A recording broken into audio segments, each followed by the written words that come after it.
Awesome. It's a pleasure to be here. So as Alex mentioned, I'm the president of Perpetua.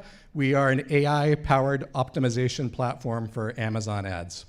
But in a former life, I was a Googler, now ex-Googler. And I'm going to talk about building something people want.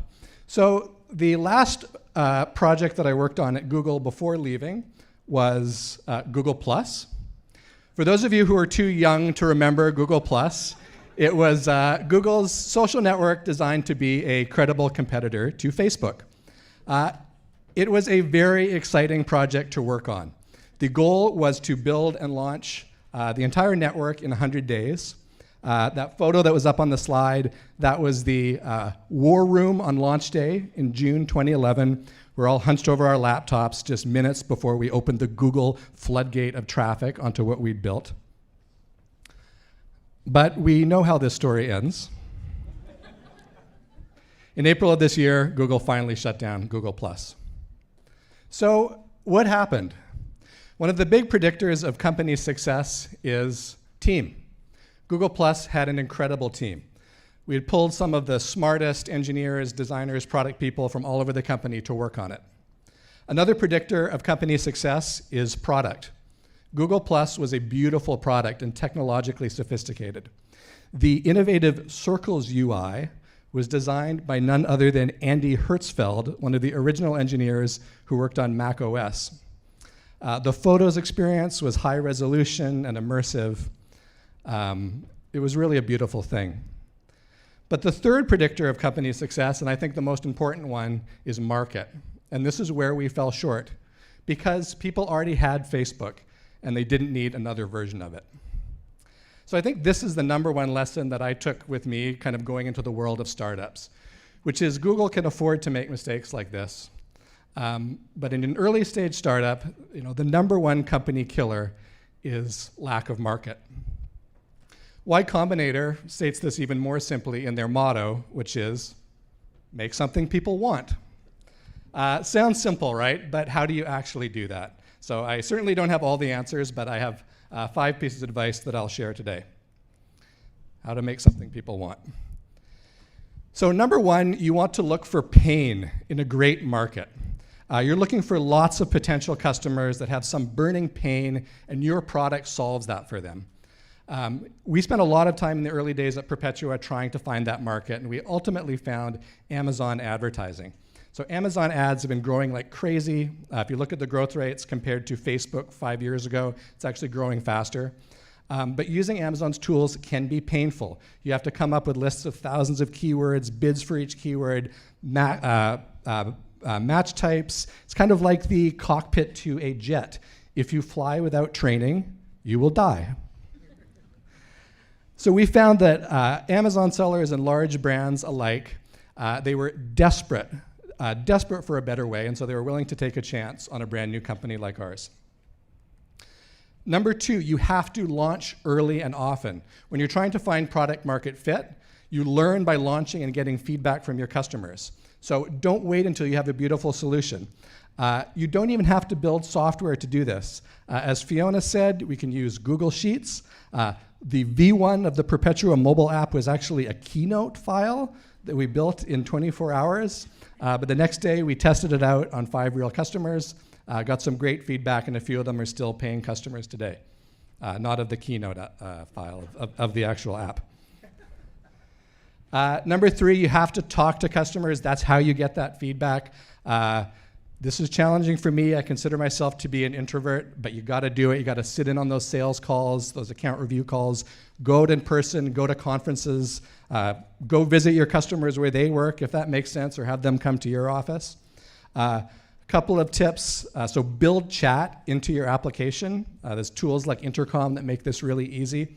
We actually have all new hires spend 1 week responding to incoming customer feedback through Intercom, whatever team they're on. Another cool thing we use is Think Out Loud protocol. So we'll get a customer on a video call, have them try out a new flow in the app, and just talk out loud every thought that enters their head. So talking to customers will give you that qualitative feedback, but you need quantitative feedback as well. And don't just focus on the top level metrics like total revenue growth, new customer signups. You really want to measure, are people getting value from your product? Another way of thinking about this is how do you measure that love of your product? 3 that we use are NPS, Net Promoter Score, week-over-week retention, and SaaS quick ratio. And there's great tools to measure all of these. For NPS, we use Delighted. For retention, we use Mixpanel, and quick ratio you can calculate yourself. Okay, most important thing. If it's not working, don't ignore reality.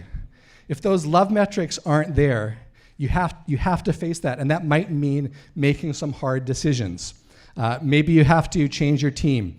Maybe you have to move to a different city, raise additional funding, or maybe even scrap the whole product and start from scratch. But if you continue to invest money in growth for something where really the dogs aren't eating the dog food, your customers are not finding that value, then you're destined to fail. So I'm going to end with this quote. This is from Andy Rachleff, who was one of the co-founders of Benchmark Capital, also founder of Wealthfront. When a great team meets a lousy market, market wins. When a lousy team meets a great market, market wins. But when a great team meets a great market, something special happens. So you all just have to find that great market, and then it'll be easy. And so I just want to say one final point. Certainly feel like we've found a great market and have a great team, but we're looking to grow it even more. So hiring across the board, engineering, marketing, sales. We have 2 people in the audience here, Kevin and Christy. Come find us afterwards. We'd love to talk to you. Thanks.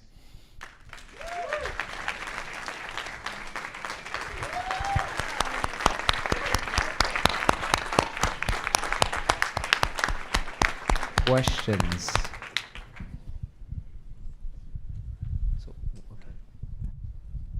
Hi, over here to your right. Hi. Oh, yes.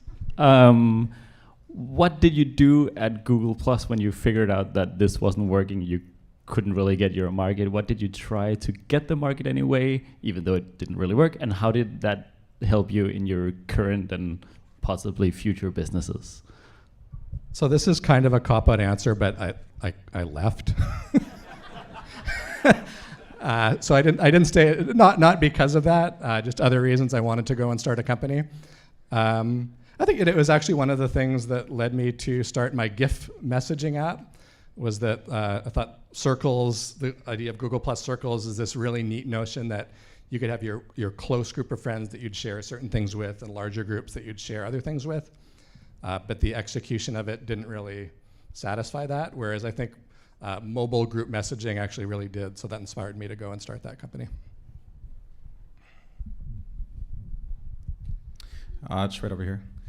So when evaluating different market fits, obviously you settled in on Amazon AI and the growth rate there. For someone who wants to come up with an idea for a company, what would you recommend to figure out that an industry is growing really quickly, and what would you judge as a really good opportunity? Obviously, a lot of people have ideas for companies, but what would be your metric to determine whether that's a real trend or whether it's a fake trend?